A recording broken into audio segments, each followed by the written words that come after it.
Bienvenue à toi sur la chaîne Motivation en Christ. Sais-tu que la Bible est la plus grande source de motivation pour ta vie? En effet, Dieu dans sa parole a laissé tout ce qu'il faut pour te motiver. Chaque homme, chaque femme sur cette terre a besoin de motivation pour avancer. Nous allons voir ensemble quelques versets motivants de la parole de Dieu. Et n'oublie pas que la parole de Dieu est vivante et efficace, plus tranchante qu'une épée à deux tranchants. Laisse-toi imprégner de la parole, qu'elle puisse pénétrer ton cœur, tes pensées, ton âme.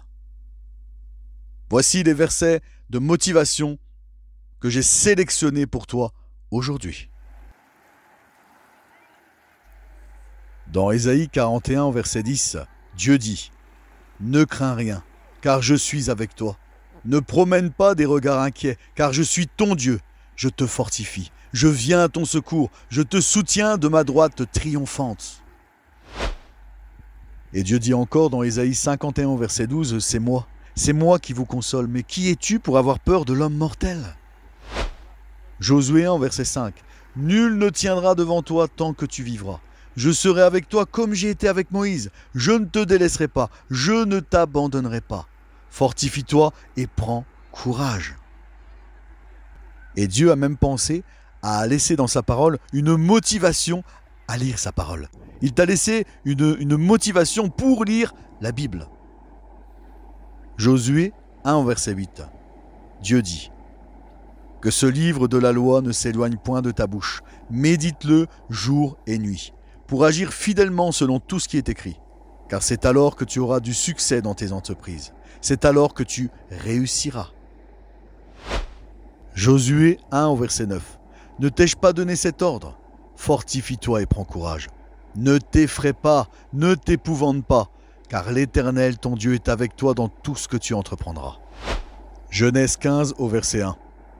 Après ces événements, la parole de l'Éternel fut adressée à Abraham dans une vision, et il dit « Abraham, ne crains pas, je suis ton bouclier, et ta récompense sera grande. » Dieu est ton bouclier.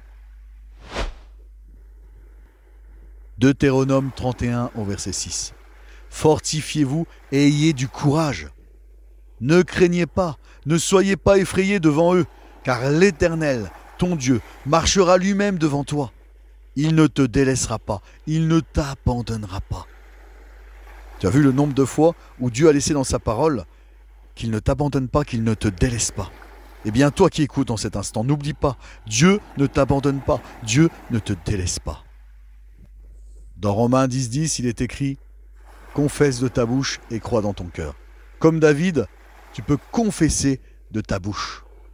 Et cela t'apporte une grande motivation parce que ton âme a besoin de motivation. Psaume 27 au verset 1. David déclare « L'Éternel est ma lumière et mon salut. De qui aurais-je crainte? L'Éternel est le soutien de ma vie. De qui aurais-je peur? » Et j'ajoute de qui ou de quoi aurais-je peur? Ésaïe 12 au verset 2. Voici, Dieu est ma délivrance. Je serai plein de confiance, je ne craindrai rien, car l'Éternel est ma force et le sujet de mes louanges. C'est lui qui m'a sauvé. Romains 8 au verset 31. Que dirons-nous donc à l'égard de ces choses? Si Dieu est pour nous, qui sera contre nous? Toi qui écoutes en cet instant, je te pose cette question. Si Dieu est pour toi, qui sera contre toi? Psaume 29, verset 11. L'Éternel donne la force à son peuple. L'Éternel bénit son peuple et le rend heureux. Philippiens 4, verset 13. Je puis tout par celui qui me fortifie. Josué 10, au verset 8. L'Éternel dit à Josué, ne les crains pas, car je les livre entre tes mains, et aucun d'eux ne tiendra devant toi. Jean 14 au verset 12. En vérité, je vous le dis, celui qui croit en moi fera aussi les œuvres que je fais, il en fera même de plus grandes parce que je vais au Père. Quel bel encouragement te donne Jésus. Tu feras les œuvres qu'il a fait, tu en feras même de plus grandes. Et il va ajouter après, tout ce que vous demanderez en mon nom, vous le recevrez. Luc 10 au verset 19. Voici, je vous ai donné le pouvoir de marcher sur les serpents et sur les scorpions et sur toute la puissance de l'ennemi, et rien ne pourra vous nuire. Dieu te donne le pouvoir de marcher sur toute la puissance du mal, et rien ne pourra te nuire. Ésaïe 44 au verset 8. N'aie pas peur, ne tremble pas. Ne te l'ai-je déjà pas annoncé et déclaré? Tu es mon témoin.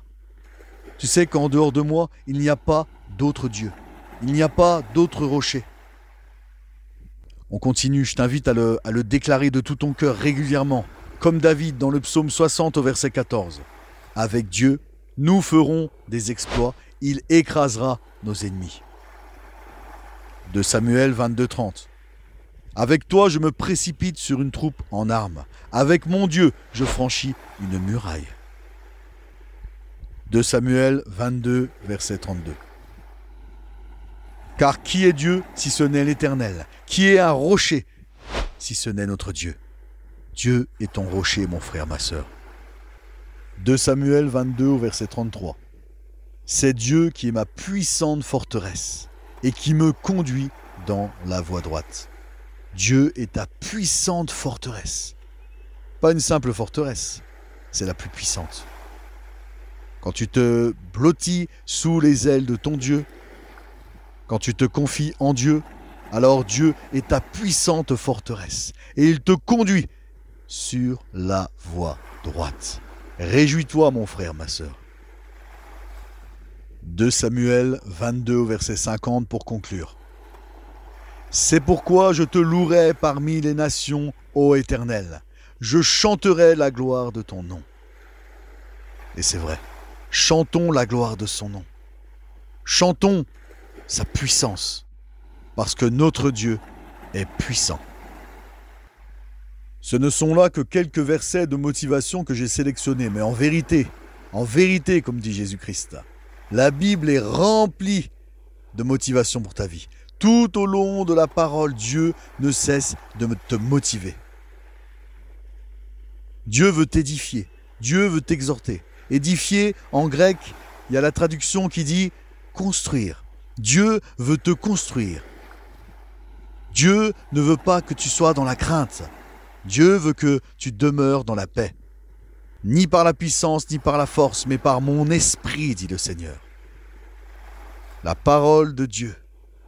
La parole de Dieu est la plus grande source de motivation pour ta vie. C'est pour ça qu'il est écrit « Médite-la jour et nuit et tu auras du succès dans toutes tes entreprises. » David a déclaré dans le psaume 119 « Comment le jeune homme rendra-t-il pur son sentier? Eh bien, en se dirigeant d'après ta parole. » Où il dit encore « Je serre ta parole dans mon cœur afin de ne pas pécher contre toi. » Pour finir, sache que la foi vient de ce qu'on entend et ce qu'on entend vient de la parole de Jésus. Reste motivé. Sois béni mon frère et sois béni ma sœur. Et en avant.